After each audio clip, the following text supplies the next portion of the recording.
Today's story takes us back to Warwick, Rhode Island in the 1980s, a time when the whole town was gripped by fear. What terrified them? A 13-year-old boy who committed such brutal murders that the entire community began to double-check their doors. The killer was in front of police, but he was never suspected because murders were so brutal. It's hard to fathom how a child could be capable of such atrocities, including stabbing someone with a knife over 62 times. Craig Chandler Price, born on October 11, 1973, was raised by his parents, Shirley and John. According to records, he came from a loving and supportive family. For the first 10 years of his life, he was a happy and energetic boy, always willing to help his neighbors and excelling in athletics and music at school. However, things took a dark turn when he was around 10 years old, as he started harboring disturbing thoughts about the world around him. These thoughts eventually turned outward, leading Craig to get into trouble with the authorities. By the age of 13, he had already been arrested for breaking and entering, robbery, stalking, illegal substance use, and assault. Shockingly, most of these offenses were reported by his own family. Craig's violent tendencies became a menace, and his family didn't know how to control him anymore. On July 27, 1987, Craig snuck out of his home with sinister intentions. He targeted a 3-bedroom house just a few feet away from his own, where 27-year-old Becky Spencer, also known as Becky, resided. Becky, a recently divorced mother of 2, was about to move out as her lease had expired that morning. Her ex-husband had taken their children to help her pack and move. After a long day of packing, she fell asleep in the living room while watching TV. Seizing the opportunity, Craig entered Becky's home unnoticed. Initially, she didn't wake up, so he headed straight to the kitchen. But then, something snapped inside him. He grabbed a knife and brutally attacked Becky, stabbing her 58 times with unimaginable force. The ferocity of the attack punctured several of her organs, leaving her in a pool of blood. Craig left the house as if nothing had happened. Becky's brother discovered the horrifying scene the next morning and immediately called 911. The police arrived, but they couldn't find the murder weapon or any usable fingerprints to identify the killer. The suspect pool was vast, and narrowing it down seemed impossible. However, one name stood out among the potential suspects: Craig, a 13-year-old boy living in the same neighborhood with a petty criminal record. No one could have imagined that such a young boy could commit such a heinous act. 2 years passed, and Becky's case remained unsolved.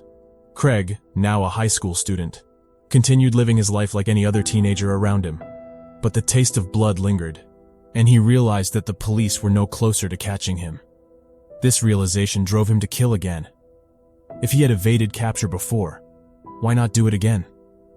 This time, Craig set his sights on another woman in his neighborhood, Joan Heaton. Joan was a mother of 2, a widow whose husband had tragically taken his own life a few years earlier. She had moved to Warwick with her daughters, Jennifer and Melissa, to start anew.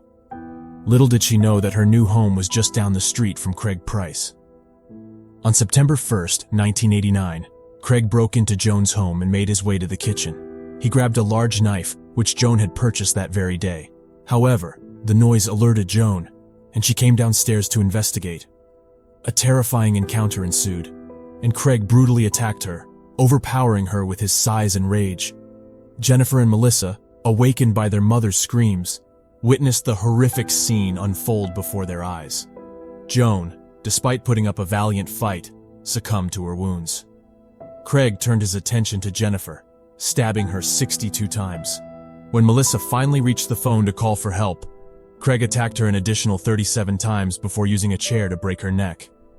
After committing these gruesome acts, he covered the bodies with blankets and rugs, attempting to hide the unspeakable carnage he had wrought. The following day, Joan's family saw the horrifying sight through her window and called the police.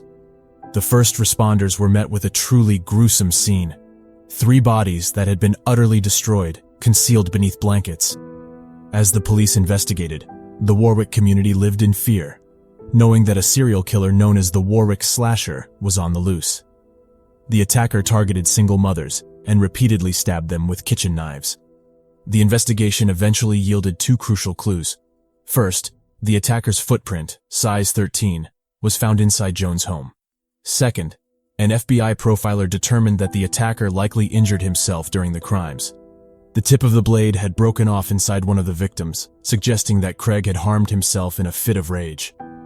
Armed with these details, the police intensified their search for a man wearing size 13 shoes and possibly sporting a bandage on his hand. Days after the murder, officers spotted Craig at a local park. He matched the descriptions provided, so the officers questioned him about his injured hand. Initially, he claimed to have punched a car window, but further investigation revealed his lie. No reports of car vandalism had been made in the past week. Around the same time, one of Craig's friends contacted the police to report his disturbing bragging about killing Becky and getting away with it for 2 years. With this information, the police obtained a search warrant for Craig's home. Inside, they discovered a plastic bin filled with bloody clothes and knives. The forensic team quickly linked the evidence to the most recent crime scene. By the end of the day, Craig was arrested, taken from his family home in front of his shocked parents. During the interrogation, detectives pressed Craig for a motive behind his horrific murders. He claimed that it all began when a man called him a racial slur, which led him to follow the man home, only to find Becky alone. This encounter allegedly triggered his first killing, and from there, he developed a thirst for blood. Craig was charged with 4 counts of first-degree murder and 2 counts of burglary. However, due to his age, he could only be imprisoned until his 21st birthday.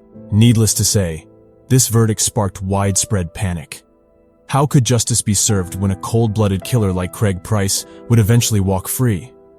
The residents of Warwick lived in fear, realizing that nobody would be safe as long as Craig was free. However, Craig's behavior in prison ensured that he would remain behind bars. He refused psychological testing and therapy, resulting in charges of contempt of court. During his trial, he unleashed threats against correctional officers, proclaiming his intent to kill them, just like he had killed the little girls. As a result, he received an additional 15-year sentence.